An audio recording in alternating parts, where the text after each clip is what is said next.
Programme में एक बार फिर खुशामदीद। उज़मा साहबा, इनफैक्ट जो सवाल मैंने नादिर साहब से भी किया, national dialogue committee, Fawad Chaudhry साहब, कुछ और सियासी ज़ोमा हैं, गोया कि अगले हफ्ते जो कल होने जा रहा है, मल्टाई पार्टी एक कॉन्फ्रेंस होने जा रही है जिसमें मुल्क के वकला को, इंटेलेक्चुअल्स को भी बुलाया जा रहा है। तो इस प्रोसेस का नून लीग भी हिस्सा बनेगी और इसमें अपना इनपुट देगी, क्योंकि बहरहाल आपके सियासी ज़ुमा इस ख्वाहिश का इजहार तो कर रहे हैं कि गुफ्तगू होनी चाहिए। अगरचे तहरीक इंसाफ का ख्याल ये है कि आप टाइम बाइंग कर रहे हैं। जब आपको लगता है कि इमरान खान लोगों को सड़कों पर निकालेगा, आप इनसिक्योर होते हो, तो फिर आप डायलॉग की कहानी शुरू कर देते हैं।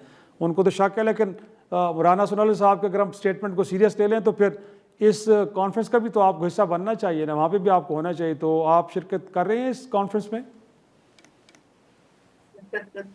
देखिए जी, हमारी तो एक जमहूरी सोच रखने वाली पार्टी है और हमने कभी मुज़ाकरात के, डायलॉग के दरवाजे बंद नहीं किए। हम आप बिलीव करते हैं कि पूरे एक मुल्क की खातिर सबको एक टेबल पे बैठना चाहिए और जो तरक्की का जो पहिया है वो इकट्ठे मिल के चलाना चाहिए और हर एक को इसमें अपना हिस्सा डालना चाहिए।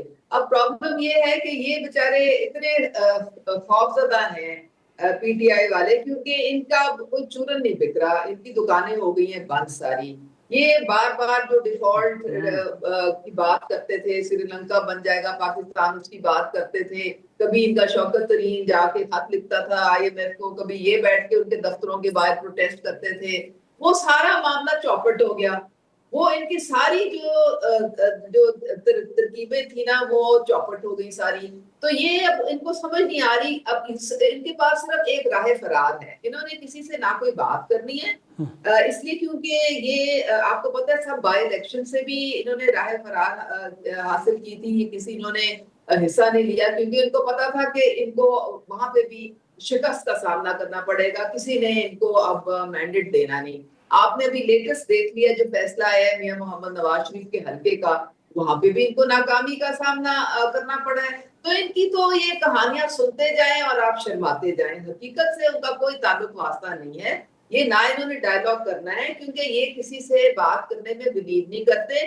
ये तो बात करते हैं कि जी इन्होंने तो पूरे ऑपोजिशन को डेथ सेल में डाला हुआ था और इन्होंने, इनकी पूरी कोशिश थी, लेकिन ये 3.5-4 साल में किसी को भी किसी के खिलाफ कुछ प्रूव नहीं कर सके क्योंकि बोगस था, कोई एविडेंस इनके पास ही नहीं।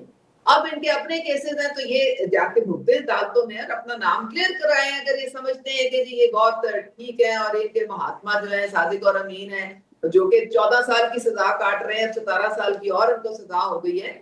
तो ये सिर्फ जो इन्होंने सबको सियासी लोगों को जीरो से मल्टीप्लाई किया हुआ था और ये कहते थे कि जी आज के पास तो इख्तियार कोई नहीं है।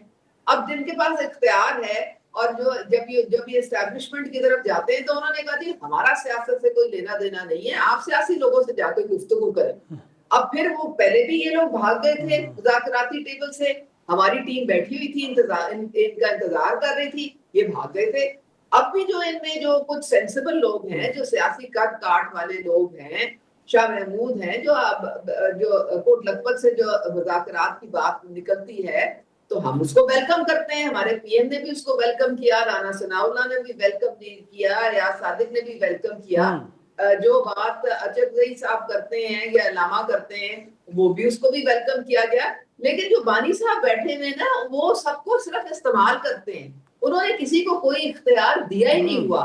तो किससे हमने मुज़ाकरात करनी है सिवाय कंफ्यूजन के और केओस के अपने पार्टी में और कुछ भी नहीं बचा। हर तरफ रस्साकशी हो रही है और किससे बात करनी है ये किसी को पता ही नहीं है। शौकत साहब, लास्टली बता दें कौन आप में से बाइख्तियार है, जेल में बैठा शख्स या चेयरमैन बैरिस्टर गौर या वो कमेटी की जो आपने बनाई है? आखिर आप चाहते क्या हैं? और आपको इस बात का तो इल्म है सर, इस मुल्क के अंदर कभी भी अवामी तहरीकें कामयाब हो ही नहीं हैं, और ऐसे में कि जब नून लीग के ज़ोमा खुद ये कहते हैं कि अब ये हाइब्रिड निज़ाम है, तो सर इसमें क्या उम्मीद लगा के बैठे? बेहतर नहीं है कि डायलॉग टेबल पे आएँ? अब ये जो फवाद चौधरी साहब लोगों ने इनिशिएटिव लिया है, आप इसी का हिस्सा बन जाएं सर, कोई रास्ता निकल आएगा। देखिए पहली बात तो मैं क्लियर कर दूं कि इमरान खान को किसी किस्म के डील के जरिए तो ना ही निकलेगा, ये तो क्लियर बात है ना। वो इस मसले पे वो इजाजत देते हैं कि मेरे लिए कोई बात करो कि जी डायलॉग के अंदर कि जो मुझे बाहर निकालो, वो तो कभी भी नहीं निकलेगा। ये तो आपने आबिद मीर साहब और दूसरे तीसरे जो सीनियर जर्नलिस्ट है, आप जैसे लोग, उनकी तरफ से भी ये चीजें आ चुकी हैं कि अगर आज इमरान खान चाहे तो आज भी निकल सकता है। जिस तरीके से नवाज शरीफ साहब निकलते थे, तो नवाज शरीफ साहब जो जेल से निकलने के डील करने के बादशाह हैं, वो डील वो कभी भी नहीं करेगा। दूसरी बात ये है कि देखें, ये हमेशा ये बात करते हैं कि जी बड़े हम जो है ना जमहूरी हैं, और तो जमहूरी इस तरह के रवैये जो है, ये कौन सा रवैया है जमहूरी जो एक चीज पे हम फख्र कर सके कि जी ये रवैया जमहूरी है इनका?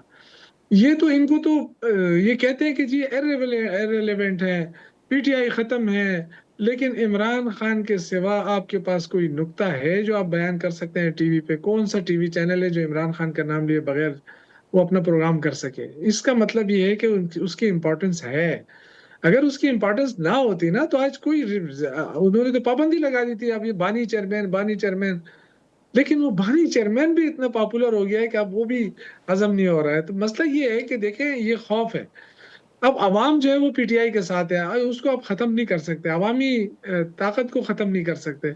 लेकिन मसला ये है कि जो नुकसान हो रहा है वो तो मुल्क को हो रहा है ना। आपने मईशत को आगे नहीं बढ़ने दे रहे हैं आप, क्योंकि सियासी अदम इस्तेकाम है। आप सही दावे तो बड़े कर रहे हैं कि जी हमारे फला मुल्क के साथ सही ताल्लुकात अच्छे हैं, बड़े सीबीएम वो हो रहे हैं हमारे सही लेकिन 1 रुपए का कोई 1 रुपए की इन्वेस्टमेंट आई है इस मुल्क के अंदर? जब इन्वेस्टमेंट ही नहीं आ रही है तो आप यकीनन कौन सी सर, तरक्की कर रहे हैं? कौन सी मईशत आपकी दुरुस्त हो रही है? आपको सिवाय सवालात इमरान खान से सवालात बात बहुत करने के ज़्यादा सिवा हैं आपके पास सर। कोई हल नहीं है। यकीनन लगता यही है। नाज़रीन, इसी के साथ आज के प्रोग्राम का अख्ताम करते हैं। अगले हफ्ते फिर मुलाकात होगी, तब तक के लिए इजाज़त दीजिए। खुदा हाफ़िज़।